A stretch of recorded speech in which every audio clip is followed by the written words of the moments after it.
साथियों, दलित वर्ग पर मेहरबान हो गए हैं। जस्टिस बी आर गवई दे दिया सबसे बड़ा अधिकार, मनुवादियों को सुप्रीम कोर्ट से भगा दिया है।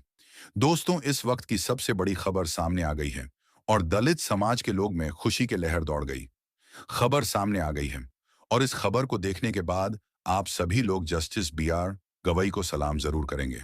आप कहेंगे कि वह इतना अच्छा फैसला समानता के लिए, न्याय के लिए और एक वर्ग को ऊपर उठाने के लिए, और इसीलिए शायद जस्टिस बी आर गवई को मिनी अम्बेडकर कहा जाता है।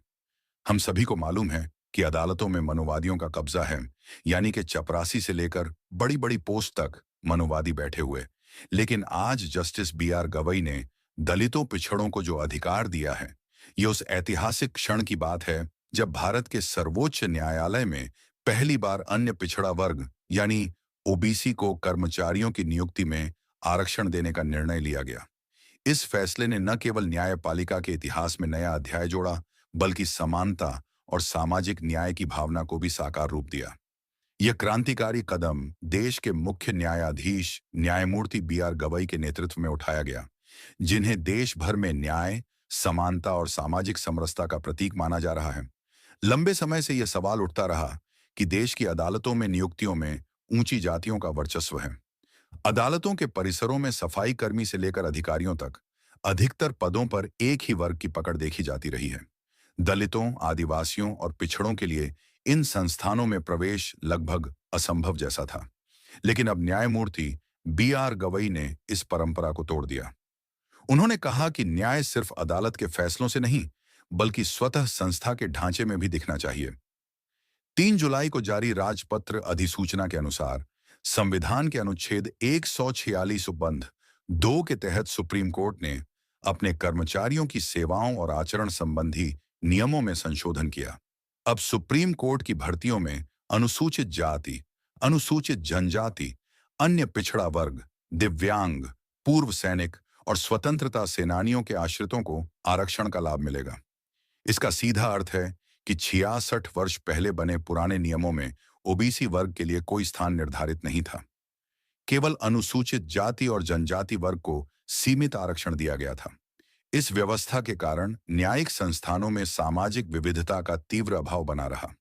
न्यायमूर्ति गवई ने जब इस भेदभाव को खत्म करने का निर्णय लिया, तब न्यायपालिका की आत्मा में एक नया जीवन आया। न्यायमूर्ति गवई स्वयं दलित समाज से आते हैं और बचपन से ही उन्होंने भेदभाव का दर्द देखा है।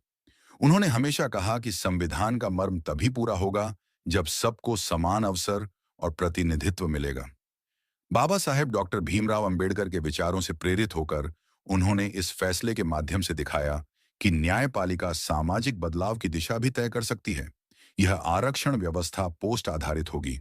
इसका अर्थ यह है कि एक बार यदि कोई पद किसी आरक्षित वर्ग के लिए तय कर दिया गया, तो वह स्थायी रूप से उसी वर्ग के लिए रहेगा, चाहे उस पर कार्यरत कर्मचारी सेवानिवृत्त क्यों न हो जाए।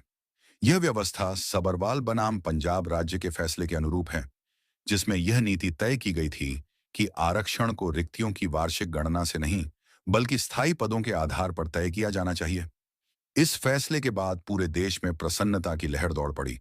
दलित, पिछड़े, वंचित और अल्पसंख्यक वर्गों के लोगों ने इस कदम का स्वागत किया। समाज के विभिन्न हिस्सों से यह आवाज उठी कि अब सच में सुप्रीम कोर्ट सर्वोच्च न्याय का प्रतीक बन गया है, क्योंकि अब वहां हर वर्ग की भागीदारी सुनिश्चित होगी। जो लोग सालों से इस बात की शिकायत करते थे कि अदालतों में अपने समाज का कोई व्यक्ति नहीं दिखता, अब उन्हें उम्मीद जगी है कि न्याय के गलियारों में उनके समाज की भी मौजूदगी होगी। न्यायमूर्ति गवई ने कहा कि यह फैसला केवल नियुक्तियों से जुड़ा नहीं, बल्कि मानसिकता के बदलाव का संदेश भी है। अब किसी रिश्तेदार या परिचित के प्रभाव से पद नहीं मिलेंगे। नियुक्तियां पूरी तरह आरक्षण नीति और पारदर्शी प्रक्रिया पर आधारित होंगी। इससे उन तमाम युवाओं में विश्वास बढ़ेगा जो अब तक न्यायपालिका से दूर महसूस करते थे। इस परिवर्तन से सुप्रीम कोर्ट के साथ साथ देश के उच्च न्यायालयों और अधीनस्थ अदालतों में भी सुधार की प्रेरणा मिलेगी। न्यायपालिका अब केवल कानून के अनुपालन की संस्था नहीं रहेगी, बल्कि यह देश के सामाजिक ढांचे में समानता और भागीदारी की जीवंत मिसाल भी बनेगी। लोगों ने न्यायमूर्ति बी आर गवई को लाखों सलाम भेजे हैं। उन्हें मिनी अंबेडकर कहकर सम्मानित किया जा रहा है क्योंकि उन्होंने वह किया जो दशकों से कोई नहीं कर सका। न्यायपालिका के अंदर न्याय को व्यवहारिक रूप में लागू कर दिखाया। इस कदम ने न केवल ओबीसी वर्ग को उसकी पहचान दी, बल्कि भारतीय लोकतंत्र की नींव को भी और मजबूत किया। यह फैसला आने वाले वर्षों में न्यायपालिका की संरचना और सोच दोनों में स्थायी बदलाव लाएगा। अब जब कोई आम नागरिक अदालत के परिसर में जाएगा, तो उसे यह महसूस होगा कि वहां उसका भी प्रतिनिधि मौजूद है। यह केवल नियोजन का निर्णय नहीं, बल्कि उस महान विचार की परिणति है जिसे कभी बाबा साहेब अंबेडकर ने संविधान में अंकित किया था। समानता, स्वतंत्रता और बंधुता। न्यायमूर्ति बी आर गवई का यह कदम दिखाता है कि जब संवेदनशीलता और साहस का संगम होता है, तो न्याय केवल शब्द नहीं, बल्कि समाज के हर व्यक्ति की अनुभूति बनता है। इस वीडियो को ज्यादा से ज्यादा लाइक करें, शेयर करें, कमेंट बॉक्स में अपनी राय जरूर बताएं।